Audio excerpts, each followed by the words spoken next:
Okay, we're wrapping up, and we're getting the first essay done, and that's always a tough one because it's a matter of getting used to all the requirements for college essays and everything. Some of you already do understand MLA. If you really had to do it in English 50, that's great. Some of you, it might be a little bit more of a challenge, but getting used to it is is a bit of a challenge at first for starting off school. I really want to emphasize, make sure you finish as best you can and get the essay in tonight. The due date is obviously today, and get it in by 11:55 tonight or 11:59. I'll give you those 4 minutes. But get it in without fail, okay? Even if you find you're frustrated with some things, not sure of some things, make sure you get it in tonight, and I'll be taking a look at them over the next few days, okay? So just don't be afraid. I always say don't be afraid to learn. And I'll go through the essays and be sending you some comments over the course of the week. I hope to have them done by maybe by Friday, by the end of the day. I will try to get those all gone over and get them back to you by then. Okay. We will be starting. I'll have the calendar updated for the next unit on Showa. So this is very important, something I emphasized in the first videos. The importance of getting the getting the book for Showa. I will be posting videos from this movie, and again, it's about, I believe, 9 hours long. And no, we're not going to watch the whole movie. If you want to, you can. I will be posting segments of the testimonies from this. So that's going to be our next thing, and we're going to be learning about how history deals with what's called primary sources. These are accounts from people who actually lived through it. The Jewish survivors, some of the villagers in some of the Polish towns where the Holocaust took place. Auschwitz is in Poland. So many people didn't know that. And from some of the guards who were there. And we're going to be going through that and learning about how history deals with primary sources, especially when they can be very complicated and very difficult and sometimes not quite clear on things or unreliable. So we're going to go through that and try to understand how historians work with primary sources in a very important period in our history. So we'll go through that next. You should have the book by now. Okay. You also should have the other book is Bad Grammar, Good Writing. So make sure you have both of those. I'm going to start posting videos to walk you through Bad Grammar, Good Writing starting tomorrow. So both of those we're going to start up on Wednesday on the 10th. I'll have that going and have the calendar in there for you to start on the next unit and get going on the grammar book, okay? So that's where we're going. Now for today, what I'm going to cover in the video is how to put the final touches on your essay and get that in, okay? So get the final touches done. Essentially what I'm doing right now is covering the editing process and the formatting. Now, we were doing Susy Mcmuffins' essay, one of my all-time favorite students.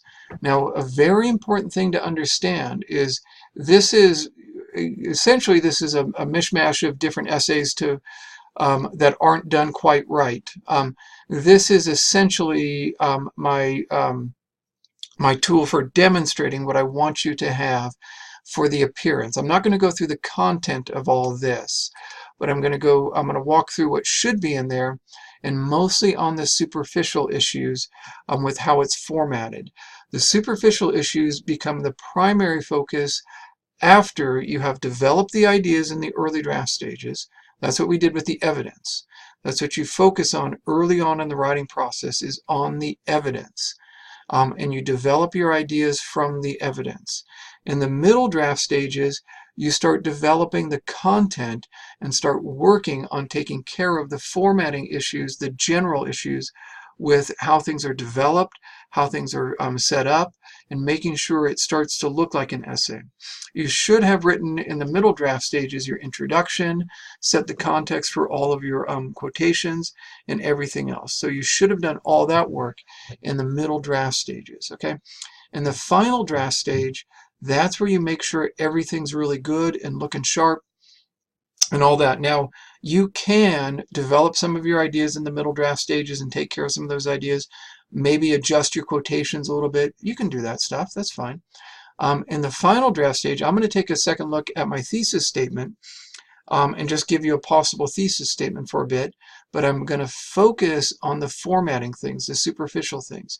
Most of the content things should have already been addressed by the time you have a typed version of your essay, okay? You shouldn't be spending a lot of time um, developing your body paragraphs in the final draft stages, okay? So let me go through some of this. Now, a few things to make sure of right from the beginning. This essay is currently, at the end of the last video, I put this into Times Roman. And I want to re-emphasize this. I'm going to go ahead and select the whole thing. Most of you know how to do that. And by the way, there's a lot of problems in this essay still. I'm going to come back to those. To make sure it's in Times New Roman, select the whole darn thing. Go up here and select Times New Roman. Many of you have as your default Arial. Now, a little bit on this. MLA does not require Times New Roman. I've gone through the regulations in MLA very carefully, and they don't require it. What they say is that you should be doing what the instructor tells you on the typeface. So I'm going to tell you go with Times New Roman, not just because I prefer it, but because the vast majority of instructors actually think it is required and do prefer it. So just go ahead and do it. Do it Times New Roman. It is easier to read. And remember, I'm not just reading your essay. I'm actually reading over this winter session. I've got more than 50 students. I've got about 60. Multiply that by about 4 pages each. Suddenly you realize I've got 240 pages to read over the course of about 3 days. So put it in Times New Roman because it's easier on my eyes. So do it that way. So the whole thing is now Times New Roman. And while it's selected, you can do a couple other things, and I'll come back to this. These up here, these are the margins. This person had it, Susy had it set right here. That's not right. That would give her too large of a margin. You wanted 1 inch. Most of you don't need to address that. You should have that as your default. Susy at some point adjusted hers. You don't need to do that. Okay, so don't do that. It's actually an error in MLA. So, but you do that when the whole thing is selected, and then anything you do applies to the entire essay. So now it's set over there. Okay, and I'm going to come back to some of these formatting issues. Now, first thing she has is her name. That's great. Next thing is my name. You can just write Joseph Pendleton, Professor Pendleton, whatever. And then English 101, okay? You can put the section number if you want. I'm talking to 2 sections now, so I won't put it in there. And then the date it's handed in, which is going to be January 9th, 2017. The official way MLA wants the date, the official way, most people don't really care, is this way. That's closer to what the rest of the world does, is day, month, year, okay? And then you don't need commas in it. And then she's got a title. Great, a stubborn king. She's going to be writing about, and this is a mishmash of some of my writing when I was developing it, and actual students writing. She's got her own title up here, and it's primarily focused on Creon. Now, what you should not title your essay is Antigone. It's very important because you're not Sophocles. I'm pretty sure he's not enrolled in this class. I checked the class roll, and he's not on it. So you're not Sophocles, so you didn't write Antigone. You wrote an essay about Antigone. So come up with your own title. I know that seems kind of petty and little, but it's important. It's an essay about Antigone. It's not Antigone. And notice again, let me move this down. This is centered. The title is centered, and that's it. And you can center it by just placing the cursor anywhere and then hit center. Don't use tabs or the space bar. Just center it that way. And notice right when I click out of it, it's left justified. That's what you want. Okay. Lots of students do other things with the formatting, and I'll tell you right now, I worked as an editor for years. I would strongly urge you to follow what I'm telling you, because as you develop your essays and do different things and change it, if you punch in these weird commands, it creates problems later on. One of the most common ones is this one. Now, most of you know not to do this, but some of you, every semester I have some students do this. They type up the essay, and I'm just going to show this to you. Some of you are going to cringe as I do it, but I'm going to show you this because I see this often. Let me go ahead and select the whole thing. Oops, let's go ahead and select the whole thing. And it's when people don't know how to use the double space. And I want to just make sure everybody knows how to use this. If you have your default set on single space, many people do this. And I want to be clear about this. Don't do this. You type a line and then you hit a double return. And then you do it again. And this even hurts me to watch myself do this. Now, notice the big thing. This backwards P up here, if I get rid of it, everything looks good, doesn't it? It looks fine. So why is this a problem? It's actually a huge problem when you want to develop and edit your essay. And I'm just going through and double spacing, and again, it all looks fine, doesn't it? All this looks like it's perfectly double spaced. There doesn't seem to be any difference between the way I just did it with hitting the enter twice. I just hit enter twice, bang, bang. But here's the problem. If I start adjusting what I've written, in the city of Thebes, outside of Athens, Antigone confronts her sister Ismene about the death of, uh-oh, look what I did. I made a mess out of that. And now what I have to do is hit this enter again and do this. And you know I'm not going to do that. I'm just going to leave it alone, and I'm not going to adjust my essay, even if I find problems. And oh man, look at this mess. So notice what that does. It makes it impossible, well, not impossible, but very difficult to edit your essay if you're hitting the double return at the end of paragraphs. Okay. Now I know when I get essays that way because when I open up your essays, I have that turned on and I can see it. Now, in and of itself, that's not something I grade somebody down for, but what it does is it makes it very hard for you to edit your essays, and you don't want to create that situation. Don't create that problem for yourself, okay? So let me go back and show everybody how to fix that. Most of you know this, but you'd be surprised how many people don't. If your computer is set to single space, and let me put this whole essay in single space so you can see what it looks like. And you notice I'm messing with this guy right here, this up and down arrow. Let's say your whole essay looks like this and is single spaced. All you do is select the whole thing. And right now, I hope you know how to select, but you can just select it by putting the mouse on it and running it down by holding the cursor. Go to this and then hit 2. Go to double. That double space is the whole thing. And so you really want to allow, it's called word wrap. When you get to a line, it wraps itself around here. And it automatically does that and keeps it inside these boundaries. Now if I go back and make changes, and I'll do that same one, about their brother's death. Okay, now notice it automatically kept it within those boundaries. And now I want to emphasize, I know most of you know that, but I know every semester I get anywhere from 4 to 5, 6, 7, 8 essays per class where the student doesn't understand them. Okay, and that's fine. You got to learn that. So if you're really bad at word processing, I would urge you to take a word processing class. It helps you, and you should get your typing up to around 35 words a minute. Okay. Now a few things, just going through this to make sure you cover before you send the essay in. One thing is to get the page number in here. Now let me get this guy out of the way. Ouch. And go right up here. Now how to get the page numbers in. Here's what you do. Okay. Double click on the top. Okay. Or you don't even need to do that. Let me just go to Insert.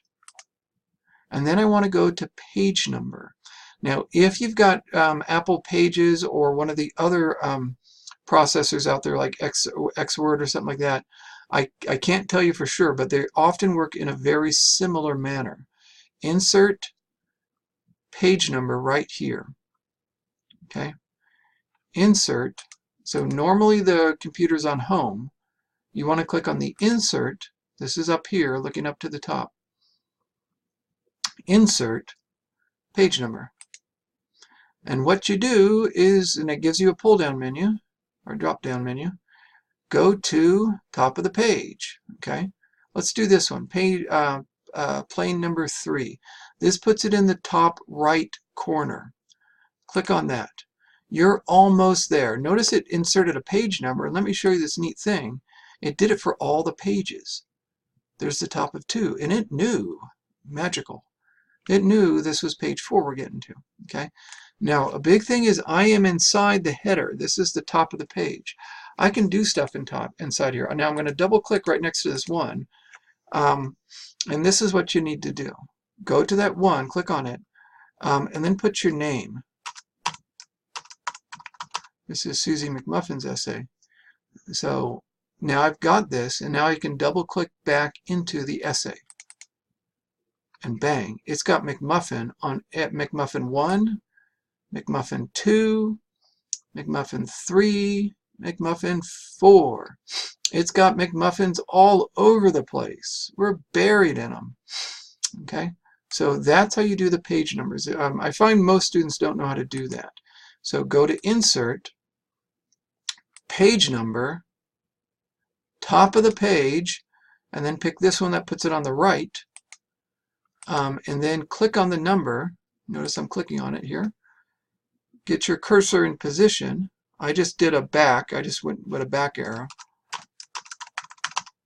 and put a space, and bang, I've got it. Susy Mcmuffin's essay now is looking pretty dang good. She's hoping for good stuff to happen. You know how Susy is. So now the other thing's just going through some of the elements. I'm not going to go through the content here, but right now what should be here, and again this one's not all fixed up, is Susy should be covering all of the body paragraphs, giving an overview of what's in these body paragraphs. I should have an idea of how she plans to confront Creon and other things that happen. If I were going to write this essay, I would have her, talking to Ismene, and then, dealing with Haman, and then dealing with Creon. That's what I would do. But whatever. So, and I'd focus on Antigone herself. I need to set that up in the introduction. After I read your introduction, there should be no surprises. I should be able to tell you what your essay is about. I should be able to tell your friends what your essay is about. I should be able to tell strangers what your essay is about. I haven't been convinced because I haven't gone through the evidence. That's in the body paragraphs. So I'll go through that in the body paragraphs in a moment. But after I read your introduction, I know your essay. I've got it. Okay. So that's what this needs to do. And it should be a balance of giving an idea of what scenes you're going to go to, but also what ideas you are going to discuss. What are your insights? So Susy needs to make sure I know what Susy's ideas are in this essay in the introduction. Let me put myself up here, get myself out of the way. Okay, so that's what this needs to be focused on. It takes anywhere from about 4 to 6 sentences to do this, somewhere around there, maybe 5, 6 sentences, 7 or something like that, to do that. And then here's there's the thesis. I'm going to revise this a little bit. Let's say I wrote my essay with one paragraph about Ismene, or maybe I wrote it with 2 paragraphs about Ismene and then a couple on Haman. Okay, the 2 people. I should have that covered, set up here, and then I need to have that in the thesis statement.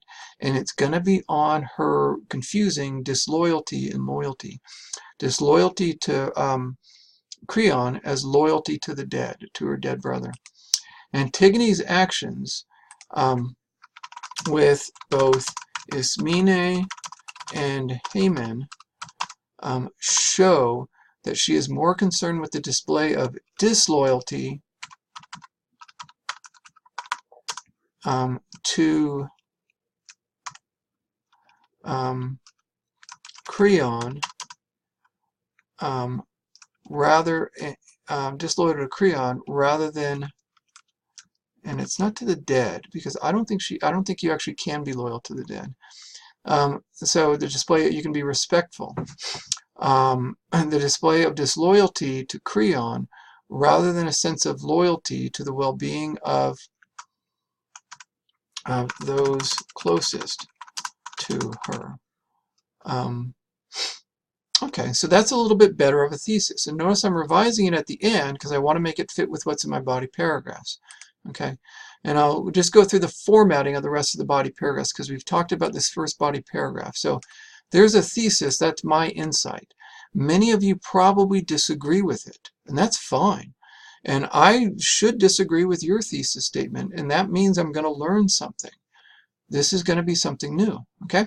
So a thesis statement, it's not just about taking a position, but about providing an insight into something that people don't know beforehand. Okay? And people are going to disagree on thesis statements, but they're not just positions. They're not just opinions. They are insights into it. Okay? Or you're going to be arguing for an insight. And what I argue for is that Antigone's notion of disloyalty, she gets confused and causes her to not recognize her loyalty to the need for loyalty to the living. Let me get myself over here. Okay, now looking at the body paragraphs, what you're going to need are these things. Make sure you always set the context. It takes 2 to 3 sentences to do that. We talked about this before. You have the quotation. Now, a little bit on the quotations in the format. This is something I didn't cover before. This is a block quotation, this style. Okay? Let me turn this off so you can see it a little bit better and what it looks like. Notice what this page looks like. Okay? I set the context, 2 to 3 sentences, and then here's the quotation. This one is 1, 2, 3, 4, 5, 6 lines. Okay. My thumb is happy. It says, yay! Okay, that's my rule of thumb, 3 to 6 lines. Not written in stone, but generally a good idea. Now, MLA says if it's 4 lines or more, it needs to be in this format. 4 lines or more, it needs to be in what's called block quotation format. That's what this is. Let's say I typed it up the normal way, and it just looked like this. Okay. What I want to do is select it and then go up here and just click bang. Okay, right up here at the top of the page, you should be looking at the top and you see this. That puts it in block quotation. I select it and then I hit this right here. It puts it in 1. Okay, so when you type it up, it should look something like this. And notice I did hit the returns at the end of these lines because this is in blank verse. And then I select it, and then bang. And I also put the line numbers at the end. Usually what we are going to do is just put page numbers, and only page numbers. We don't need to say page 22 to 27. This is unique because I don't have page numbers in our Antigone. We don't have page numbers in this. Again, it's off copyright. I can't complain too much. So normally you just put the page number at the end. Okay, so that's what a block quotation looks like. If your quotation is, say, 3 lines, let me make this look like 3 lines. Here's what you do. Let's say this quotation is only this long. It's just 3 lines in length. What do? Okay, I need to integrate that quotation. This is what it needs to look like. Now I need quotation marks. If it's block quoted, no quotation marks are needed. And then I can put a backslash in between the line numbers. Backslash. I always forget if that's a forward slash or a backslash. Somebody is sitting there right now correcting me silently. And then I put quotation marks at the end. So that's how one looks if it's integrated. And you put a period right there. Okay? And then you start up your writing right after it. So that's how it's integrated. So quotation at the start and at the end. And then start up your discussion of it right after. The line numbers come right after it. Later on, again, I want to emphasize, later on what we're going to do is just have the page number. But I just want you to be patient with this while we deal with a text that doesn't have page numbers. Okay? So that's how you integrate it. But again, this is an MLA rule. If it's 4 lines or more, you do the block quoting. If it's fewer than 4 lines, you integrate. 4 lines or more, block quote. Fewer than 4 lines, you integrate. Okay, so this is integrated, has the quotation marks. Let me put this back to the way it was and get it all looking good. So now it's back. It is block quoted. Everything's happy. Then I have my discussion after the quotation. This is all the discussion. And at the end of the body paragraph are my ideas, my insights. Those are your 4 elements to a body paragraph. Set the context, provide evidence, discuss that evidence, and then analyze it. Say why it's important. Those are the 4 elements of an analytical body paragraph. That's what you want to make sure you have. Now, I'm not going to go through all of these body paragraphs here. You don't need the underlining I'll just do quick little things. You can take that out. This is an important thing though. Notice she has an extra return in the middle of between the body paragraphs. You don't need that. So get rid of that. You need the indent at the start of every body paragraph. They do double returns when they have single-spaced writing in business letters. That is great for single-spaced writing in business letters. That's a better format. This is not business writing. It's a different context. That works better in business writing where the idea is to compress everything and get it on a single page.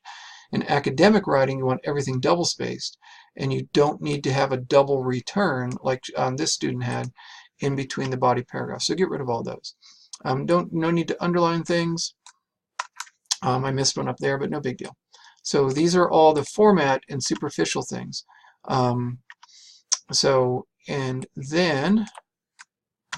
So this is now starting to look like an essay. It's starting to. This, I will point out a few things. Notice things like this. Notice how underdeveloped this body paragraph is. I didn't go through and fix this one, but notice it has such short quotations, and it doesn't have the page numbers on it. That's a very common boo-boo. Very common. And notice she hasn't developed it well.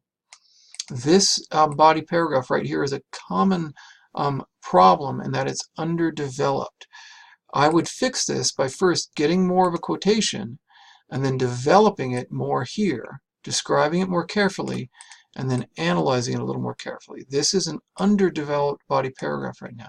Okay, so those I see a lot of early on. If you have some of those, do your best to try to fix them and develop them and get them to about that 3/4 of a page length. Okay, it won't develop well unless the evidence is that 3 to 6 lines. Okay, so I'm getting rid of all those extra returns, focusing on the format and not going into so much the content right now because we've done that. Now this is the conclusion right here. This is the conclusion. Okay, everything I've selected.